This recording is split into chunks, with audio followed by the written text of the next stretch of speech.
Hope for संसार channel साथ जुड़ा होगा गो बाबा हम सब और गाती पिड़ा को इन कुमार बेसरा सुमारा सॉरी सुहाव के लिए हासिल लगी भारत के माथे को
होप फॉर संताल चैनल साउते जुड़ावकान आपे गो बाबा बुइहा मिश्रा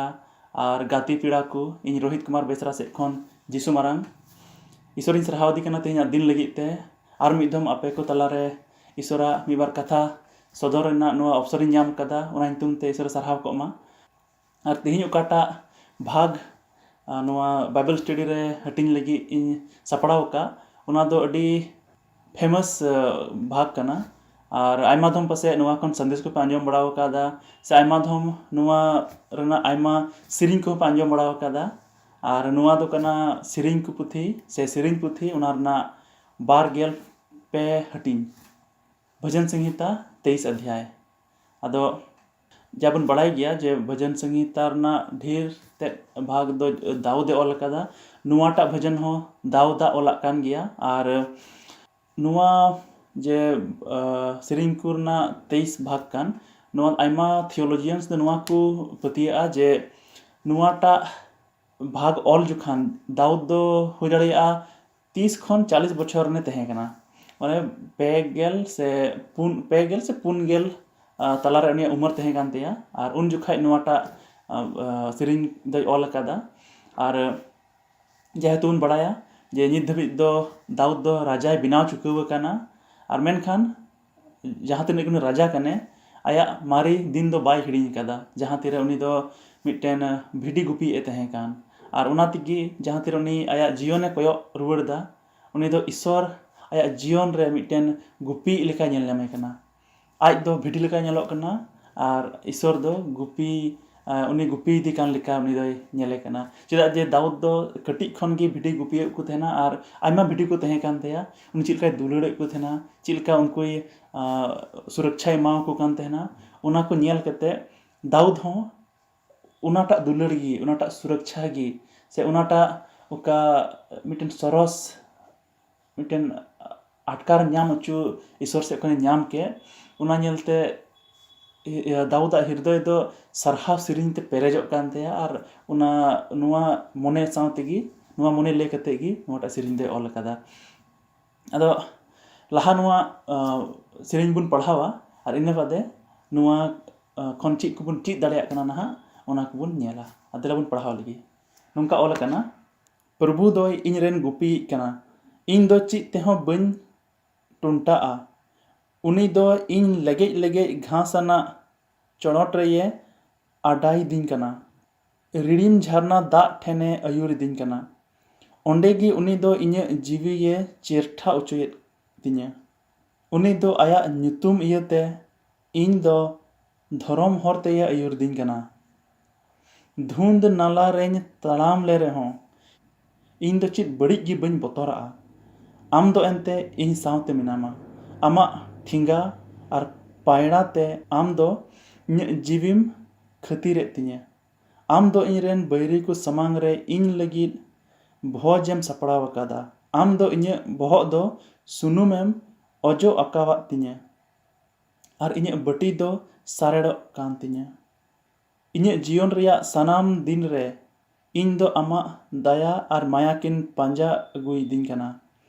इन दो प्रभुवा उड़ा रे जायजुग हबी इन ताहेना तीन सरस सरिंग कना नवा दो ओकारे अबो दाऊद राजावा मोने बुन नेल दाड़िया कना चिलका उनी दो ईश्वरा दुलड़ उनिया सुरक्षा चिलका अटकार नाम कादा अदो ओका जहाँ तीरे नवा बुन पढ़ावे कान नवाटा सिरिंग नवा बुन बड़ायमा दाऊद दो नोंडे दो ईश्वर आयरन गुपी मिताय कना ईश्वर ओकोय दो आयरन भिडी उनको दुलड़ को उनको सिंदरा को बाइबल रा आयमा जगह रे नवा ऑल कना नवा बुन नाम दाड़िया जे अबू दो ईश्वरन भिडी कना बुन और ईश्वर दो अबुई दुलड़े बुना जिसु मसीह आयमा धम आर अकन भिडी रना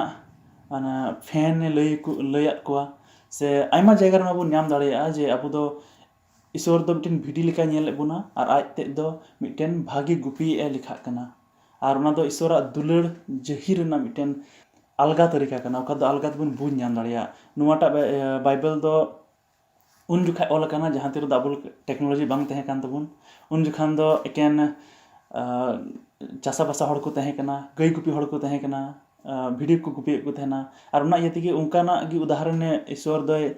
ᱥᱟᱢᱟᱝ ᱨᱮ ᱫᱚᱦᱚᱭᱮᱫ ᱛᱟᱦᱮᱱᱟ ᱚᱠᱟ ᱫᱚ ᱦᱚᱲ ᱟᱞᱜᱟ ᱛᱮᱠᱚ ᱵᱩᱡᱽ ᱟᱨ ᱱᱚᱣᱟ ᱵᱷᱤᱰᱤ ᱜᱩᱯᱤ ᱫᱚ ᱡᱚᱛᱚ ᱠᱷᱚᱡ ᱥᱚᱴᱷᱤᱠ ᱯᱟᱥᱮᱡ ᱢᱤᱫᱴᱮᱱ ᱩᱫᱟᱦᱚᱨᱚᱱ ᱛᱟᱦᱮᱸ ᱠᱟᱱᱟ ᱚᱠᱟ ᱫᱚ ᱤᱥᱥᱚᱨ ᱟᱵᱚ ᱟᱭᱟᱜ ᱫᱩᱞᱟᱹᱲ ᱥᱚᱫᱚᱨ ᱨᱮᱱᱟᱜ ᱛᱤᱱᱟᱹᱜ ᱫᱩᱞᱟᱹᱲᱮᱫ ᱵᱚᱱ ᱚᱱᱟ ᱥᱚᱫᱚᱨ ᱨᱮᱱᱟᱜ ᱢᱤᱫᱴᱮᱱ ᱡᱟᱹᱨᱤᱭᱟ ᱞᱮᱠᱟᱭ ᱚᱱᱟᱭ ᱤᱥᱛᱮᱢᱟᱞ ᱠᱮᱫ उनी दो उनकान ईश्वर कनाय जहां दो अबु जतनेब बन अबु जहां दो जतो लेकान जिनिस ते कुला बंटाएब बन उना तिके उना पहिल से बन चला नेल बन जे ईश्वरा जतन दो चेक लेका कान ताया पहिल हटिंग पहिल कली रे ऑल कना इन दो चित तेहो बन टुंटा चिक कमी हो बांग तहन तिया चेदा जे ईश्वर मिनाया उना दो दाऊदे अटकार नाम दाड़े कना उनी जीवन भर आया जीवन रे ईश्वर कमी नेल कदा नोआ दो ओढ़े सेरिन ते ईश्वर सरहाव दी कना जे जीवन भर चेक लेका ईश्वर जतो लेकाना इᱧ जरूर खुलो के तिन लहा से हम का ईश्वर अयुर दीने चेक लेकाना इᱧ जीवन रे कमी बाय हुई चुआ और उन्हें दूसर कली रे नेल लेखान उनका ऑल कना इन उनी दो इन लेगे लेगे घास आना चोनट रे अडाई दिन कना और रिड़ीम झरना दा ठेने अयुर दिन कना उना माने चेक कना उनी दो अब जतो लेकाना जरूरा कोई कुलाव तबुना लेगे लेगे घास आना जायगा रे इदिए बुना जहाँ दो अब जरूरा जो जिनिस मिना भिडी दो चेक जरूर को उनको दो एकेन घास जरूर को ओकार लाइक को पेरेज दाड़िया अब हम का ईश्वर जेहेतु अब दो भिडी मिता बुन कान और आज ते दो मिटन गुपी आनी कने नुआ की जाहिर दा जे अब दो जहाँ तेन अब जरूरा कान तबुन उना उनी पूरा इदी तबुना अब चेक को जरूरा कना आसल दो जोमा तहन जायगा और हरक लगी किचरिज खंडब निये कान तबुन गे जरूरा अदो नुआ दा आलुबुन कन्फ्यूज मा आयमा धम दो जहाँ तेबुन पढ़ावा अब जरूरा पूरा तबुना आयमा धम दोबुन हुदिसा चेक अब बुन खोजक कान उनाय पूरा तबुना हे ईश्वर दो भाले ईश्वर कना बुगी ईश्वर कनाय उनिया दुलड़ और दया तो अड़ी आसाम भेड़ गया उनाते उका जखन जहान अब खोजक कान उनाय एमाबुन कान गया मेनखान जतो दम तो पसे अब जतो खोजना जिनिस तो बाय एमाबुना मेनखान नुआ तो जरूर ते गारंटी एमोआ जे अब चेक जरूरा कान उना जरूर ते एमाबुना और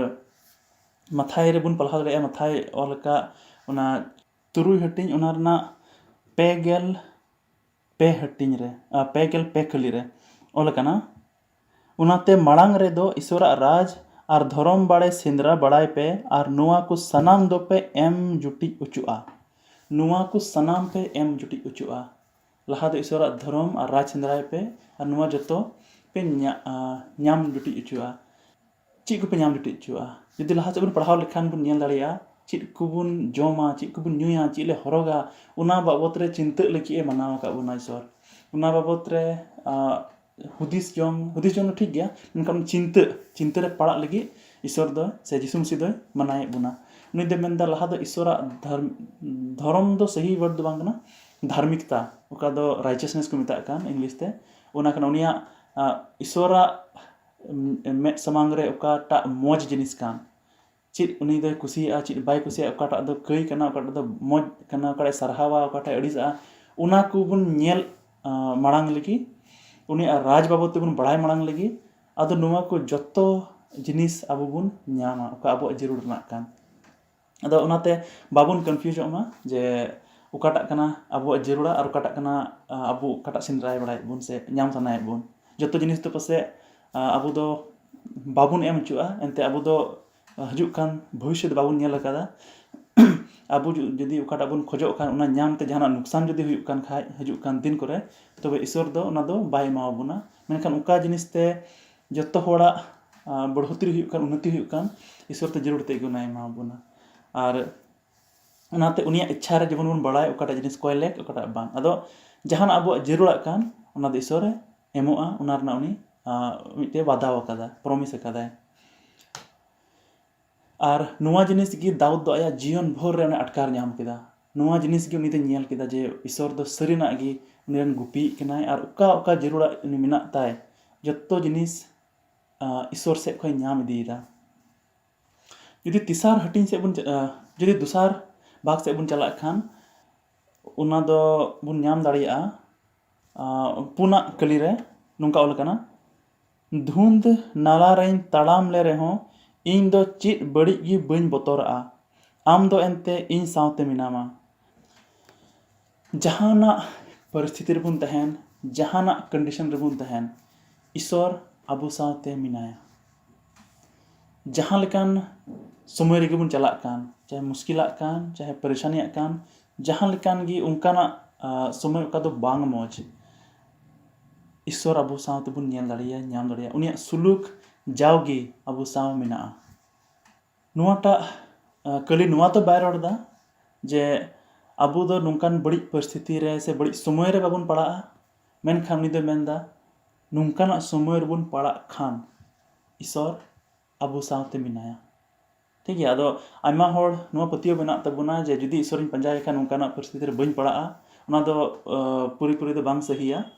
हाँ शैतान ना परिस्थिति रे पासे बाय दाड़ीमा जे ईश्वर आम ठावते मिनाया उनी आम सुरक्षा एमोग लगी मेनखान आयमा धम दो ईश्वर बड़ाय तुलुय ना हरते चलाव चुमा आ उना लगी दो अडी मारंग कारण हो कना आयमा धम दो अबुआ कई कारण ते से अबु सांसारिकता ना आयमा लोभ मेना तबुना उना कारण ते ईश्वर बांग कुसिया उका निर्णय से डिसीजन बुन हतावदा और उनका लेकाते अबुआ डिसीजन कारण तेगी अबु दो नोंकाना परिस्थिति बुन पड़ा कना मेनखान ईश्वर दे दुलड़ीने ईश्वर कना और उनी दो अबु आद बाय मेनदा से अबु बड़ी डहार ते चलाव कते आद जोंग चु बाय मेनदा उनाते उनी दो जावगी अबु डंटावे बुनाय और आया हरते अगु रुड़े बुना उकार दो जीवन मिना उकार दो बुगियाना मिना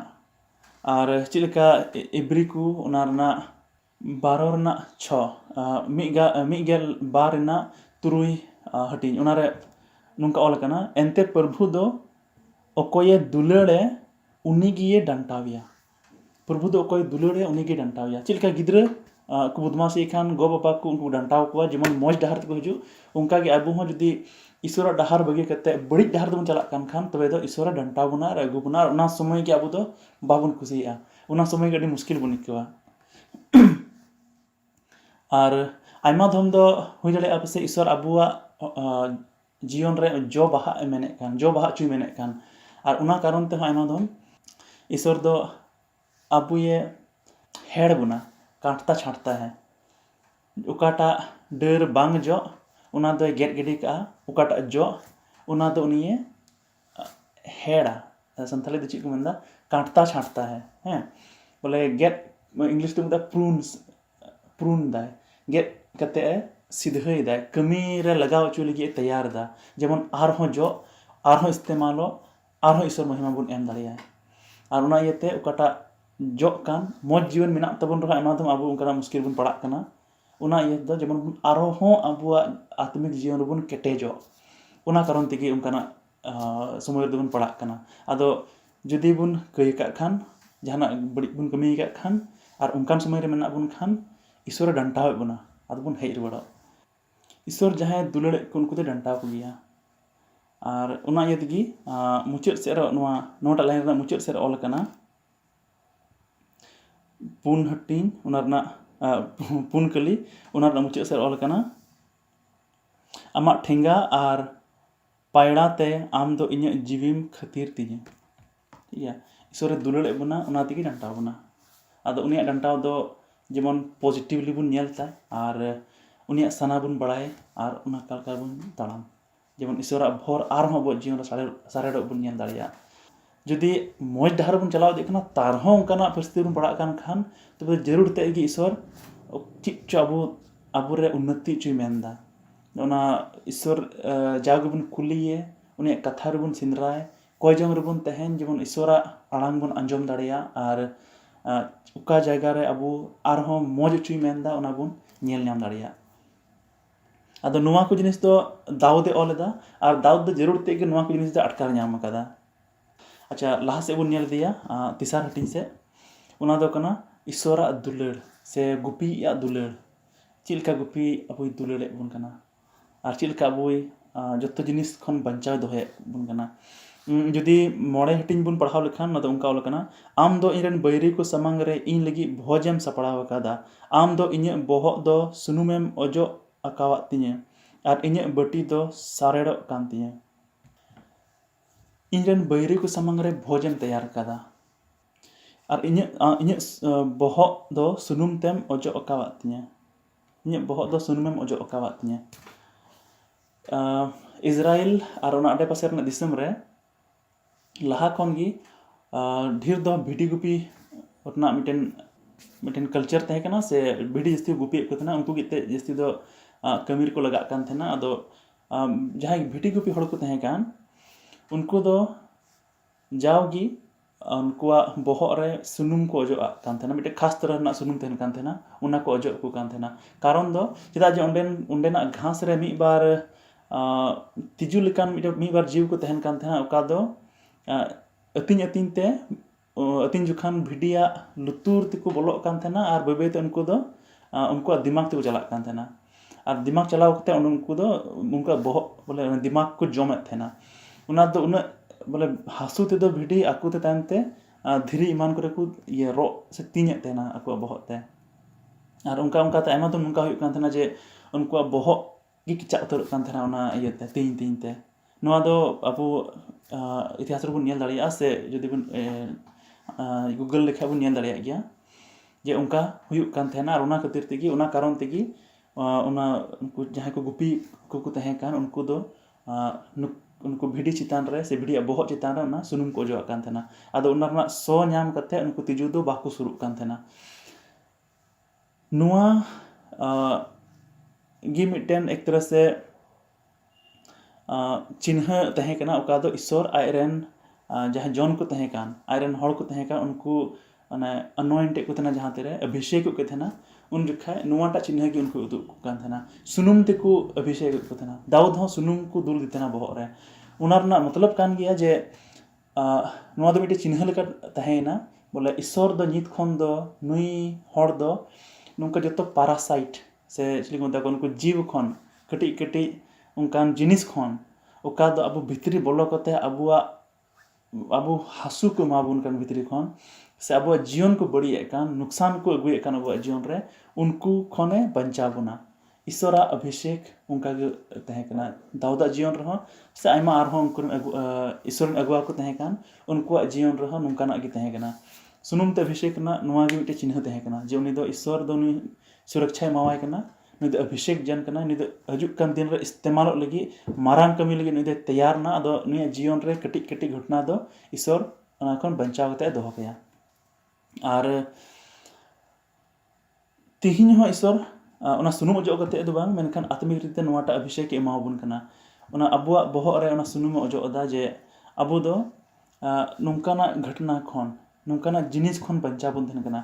मी बार उदाहरण बुन नेल लेखान जतो खय मारांग दो चिंता दो उनकान जिनिस कना जो अबु भितर रे बोलो लेनखान अबुआ जीवन बड़ी उतरदा भितरी को खोखलाय बना ना जतो बन बड़ाय गया चिंता ना तिना दुष्परिणाम कना डिप्रेशन हुईना इद्री ना मिटन हुईना इद्री उका दो भितरी को बड़ी बन से लालच हुईना आयमा का जिनिस मिना उका दो अब भितरी बोलो कान और भितरी बोलो कते अब भितरी खने बड़ी बन आदो ईश्वर नुआ को जायगा रे आया आत्मा होते ते अब मिटन प्रोटेक्शन एमाबन कना सुरक्षा एमाबन कना औना तो इना तिगी चिदा जे अब दो उनी दुलरे बना और बाय खजो कना जे अब दो नुआ को कारण ते अब जीवन बड़ी जो से बड़ी डहार तेबुन चला से अब जीवन बुन नष्टय तेबुन मेनखान ईश्वर पतिया बुन दोहय और ईश्वर की भरोसा कते बुन लहा ओना तो नि नुआटा अभिषेक दो एमाबन कना नित होय बो एमाबन कना और नुआ जिनिस दो दाऊद खटी ते बुझाव नाम का थेना या ओना तिगे अडी सरस सिरिन नुआ दे ऑल केदा जे इnye बोहग दो सुनुमेम अजो कावात तिnye आदो नुआ को बुन नेल केदा दाऊद चिलका ईश्वर तुलरे दिसैदा ईश्वर ची कमी मेना ते जीवन रे ओना दिसैदा और ना तुलना कते अडी मज सिरिन रूप रे नुआ दो मिटन अबु तला रे तिहिन ओना बुन पढ़ाव दाड़िया कना उनिया ऑल अकान सिरिन अबु तला रे जेहे दाड़िया कदा जतो के मारांग सवाल मिटे रकाब कना ओना दो कना ठीक गया दाऊद मा ईश्वरा दुलार अटकार के और उनिया आया अनुभव लई केताय चित अबु उनाटा अनुभव बुन नाम कदा से ईश्वरा उका नुआ प्रॉमिस कान जे उनी दो सुरक्षा एमोआ उनी दो जतो लेकाना अबु जरूर पुराव तबुना ᱚᱠᱚᱭ ᱞᱟᱹᱜᱤᱫ ᱠᱟᱱᱟ ᱱᱚᱣᱟ ᱫᱚ? ᱪᱮᱫ ᱡᱚᱛᱚ ᱦᱚᱲ ᱞᱟᱹᱜᱤᱫ, ᱡᱚᱛᱚ ᱢᱟᱱᱣᱟ ᱞᱟᱹᱜᱤᱫ? ᱢᱤᱫ ᱞᱮᱠᱟᱛᱮ ᱦᱮᱸ, ᱢᱮᱱᱠᱷᱟन ᱠᱷᱟᱥ ᱫᱚ ᱩᱱᱠᱩ ᱦᱚᱲ ᱜᱮ ᱩᱱᱤᱭᱟᱜ ᱱᱚᱣᱟ ᱫᱩᱞᱟᱹᱲ ᱟᱨ ᱱᱚᱣᱟ ᱩᱱᱤᱭᱟᱜ ᱡᱚᱛᱚᱱ ᱫᱚᱠᱚ ᱵᱩᱡᱷᱟᱹᱣ ᱫᱟᱲᱮᱭᱟᱜᱼᱟ ᱚᱠᱚᱭ ᱫᱚ ᱩᱱᱤ ᱨᱮᱱ ᱟᱸᱡᱚᱢ ᱠᱚ ᱠᱟᱱ ᱠᱚ, ᱚᱠᱚᱭ ᱫᱚ ᱩᱱᱤᱭᱟᱜ ᱠᱟᱛᱷᱟ ᱠᱚ ᱟᱸᱡᱚᱢᱮᱫ ᱛᱟᱭ ᱟᱨ ᱩᱱᱤ ᱠᱚ ᱯᱟᱸᱡᱟᱭᱮᱫᱮ ᱠᱟᱱ। ᱟᱵᱚ ᱫᱚ ᱤᱥᱚᱨ ᱨᱮᱱ ᱵᱷᱤᱰᱤ ᱠᱟᱱᱟ ᱵᱚᱱ, ᱟᱨ ᱡᱩᱫᱤ ᱡᱚᱠᱷᱚᱱ ᱚᱱᱟ ᱨᱮᱱᱟᱜ 10 ᱦᱟᱹᱴᱤᱧ ᱥᱮ 10 ᱦᱟᱹᱴᱤᱧ ᱚᱱᱟ ᱨᱮᱱᱟᱜ 29 ᱠᱟᱹᱞᱤ 10 ᱦᱟᱹᱴᱤᱧ 10 ᱡᱚᱠᱷᱚᱱ ᱚᱱᱟ ᱨᱮᱱᱟᱜ 10 ᱦᱟᱹᱴᱤᱧ 27 ᱯᱚᱫ ᱚᱱᱟ ᱨᱮ ᱚᱞ ᱠᱟᱱᱟ, ᱤᱧ ᱨᱮᱱ ᱵᱷᱤᱰᱤ ᱠᱚᱫᱚ ᱤᱧᱟᱹᱜ ᱟᱲᱟᱝ ᱠᱚ ᱟᱸᱡᱚᱢᱮᱫᱟ ᱟᱨ ᱤᱧ ᱫᱚᱧ ᱵᱟᱰᱟᱭ ᱩᱨᱩᱢ ᱟᱠᱟᱫ ᱠᱚᱣᱟ ᱟᱨ ᱱᱩᱝᱠᱩ ᱫᱚ ᱤᱧ ᱠᱚ ᱯᱟᱸᱡᱟᱭᱮᱫᱤᱧ ᱠᱟᱱᱟ।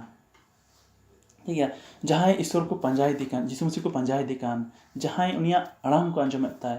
उनको लगित का नवा खास नवा प्रॉमिस से नवा वादा दो जे उनिया सुरक्षा बन नाम दाड़ेया उनिया उका अबुआ जीवन रे जहां तक जरूरत कान अबु खन लहा उनि चिंतायेदा अबु चिंतना जरूर बनुत तबना चिंताय मनाव का बना जत्तो खन जिस्ते उका ईश्वर मेन का बाइबल रे आदेश एम का उना अलम चिंताया उना कान गया चिंताय मनाव का बना उनको लगित का नवाटा प्रॉमिस दो अकॉय दो ईश्वर रन गिद्रे कान को जुदी जहन नारना पहले टिंग नारना मि गेल बार कलिबुन ᱧᱮᱞ लेखान नार ऑल काना मेनखान तिना दो उनिर को पतियवेन आर को आतांग किदी उनको मिमित को दो ईश्वर रन गिद्रे हुयुग रिया इक्तियरिये इमावात कुआ जहां तिना हर यीशु मसीह को पतिये कान यीशु मसीह चेक को पतिये काना जे उनि द ईश्वर रन हपन काना ईश्वर कना जहां दो धरती ते हेन ईश्वर कना जहां दो धरती ते हेक कते अब मानवा कई आज चितान लादी जोनान सजय इन नाम किया आम नाम किया उना कई रना सजय दो ने आज हताव केदा क्रूस काट रे मायांग जरो दा दाणे नाय जेमन अबु इकबुन नाम दाड़ेया नोवा जिनिस रे जहां पतिये कना उनको दो ईश्वरन हपन हुई रना इक्तियारी को नाम दा आर उनको लगी कान गया नोवाटा वादा से नोवाटा प्रॉमिस दो जे ईश्वर जाओगी जत्तो समय रे उनको सामे तहना उनको सामे गालमारा उनको जत्तो जरूरा ईश्वर इमाव कुआ और उनको जत्तो परिस्थिति उनको सुरक्षित दोहो कुआ प्रोटेक्शन इमाव कुआ चे अब बन बचाव गया जुदी बन बचाव खान ईश्वर बन सरहावमा और जुदी नित हो ईश्वरा दुलड़ खटी ते बाबन अटकार का खान तबे नुआ समय कना जे ईश्वर अब जीवन बन जिमावाय शरीर ने दुलड़ ईश्वर कना उनके बन हजू आर बन उनी अब जीवन रे बन उनी बन दिलावाय ईश्वर दे सरस ईश्वर कना अब जीवन रे हजूआ आर अब जीवन बदल तबना आर मुचाद कली रे चिलका ऑल कान इन्या जीवन रना सनाम दिन रे इन दो अमा दया आर माया किन पांजा अगुई दिन कना इन दो प्रभुवा उड़ा रे जावजुग हबी इन ताहेना नोआटा वादा दो अब जीवन रे पूरा कना जुदी ईश्वर अब जीवन रे मिनाय खान इकबुन नाम का खान ईश्वर साथे संबंध मेना तबु खान तबे दो जावजुग हबी ईश्वरा उड़ा रे बुन ताहेना दया आर माया जावजुग बुन अटकार नाम दाड़ेया नोआ को कथा ते ईश्वर अब जत्तो कोई भोर बनमा दया और माया ते पेरेज खान ईश्वर बाबा सरी के आमा दुलड़ दो अड़ी आसाम बेड़ गया प्रभु आम दो आले जत्तो मानवा को नुंकाम दुलड़ के लिया जे आम रे निस्कार जनाम पर नोआ धरती तेम कुल की दिया जहां दो आलेया कई ले कते क्रूस काट रे दाणेन प्रभु आर आले लगी नोआ दूर झिक के जे आले आम सावतले जुड़ा रुवर दाड़िया कई रना इकले नाम किदा प्रभु नवा जीवन ले नाम किदा आर नित दो आर आले दो बांग नष्ट हो तलेया आर आले दो नरक ना सेंगेल ना बतर बांग बनु तलेया चिदा जे आम गिनो जीवन में मालिया सारेड जीवन में एमकावलिया जायजु कभी जीवन में एमकावलिया प्रभु जी प्रभु ले सरहाव में कना मेनकान तिन आले तलार आयमा नुकान बुया मिश्रा को माना को जहां दो नित धबी अमा दुलड़ बाकू अटकार नाम का प्रभु इन कोयदा जे उनको जीवन रे खमी हुयुमा आले को इस्तेमाल लेम प्रभु आले को लाड़ चाड़ लेम जब उनको जीवन रे प्रभु अमा सुसमाचार से भागी संवाद उनको लुतुर धबी ले इदी दाड़िया और उनको आंजम करते प्रभु जे आमगे उनको जीवन बदल तक मैं प्रभु जत्तो जिनिस अमा तिरिन जिमायदा आर मिदिम सरहाव में कनो तार अवसर लगी ते जे इटा इटा दिसन रन होड़ मिद साव जरवा करते प्रभु आमाक कथा को आंजम दाड़ेयाग कान आमाक ओढ़े सेरिंग को प्रभु ले सेलेद दाड़ेयाग कान प्रभु जतो जिनिस आमाक तीरे जिमा तुलुज नोवा हुडिंग कोय जॉइन कोय कदा प्रभु यीशु मसीह ᱧᱩᱛᱩᱢ ते आमीन जतो को यीशु मारान ईश्वर जतो आपे को जतो कोई भोर पेमा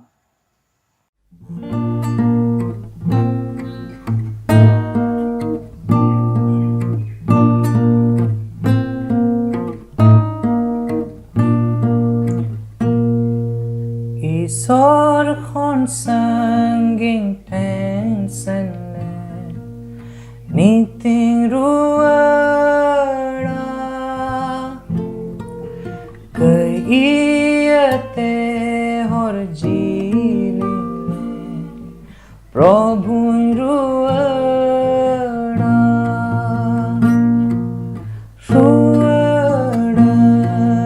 कुड़ाते और बनी घाव में खड़ूबी में गुलते प्रभु रुआड़ा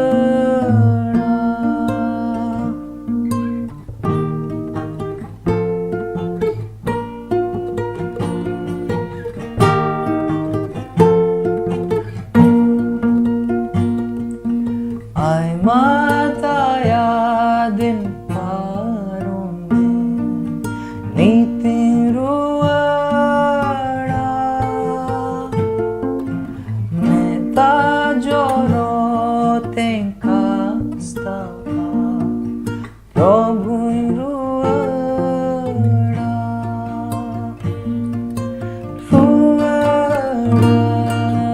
कुड़ाते और बनी घाव में खड़ूबी में लड़ते प्रभु रुआड़ा प्रभु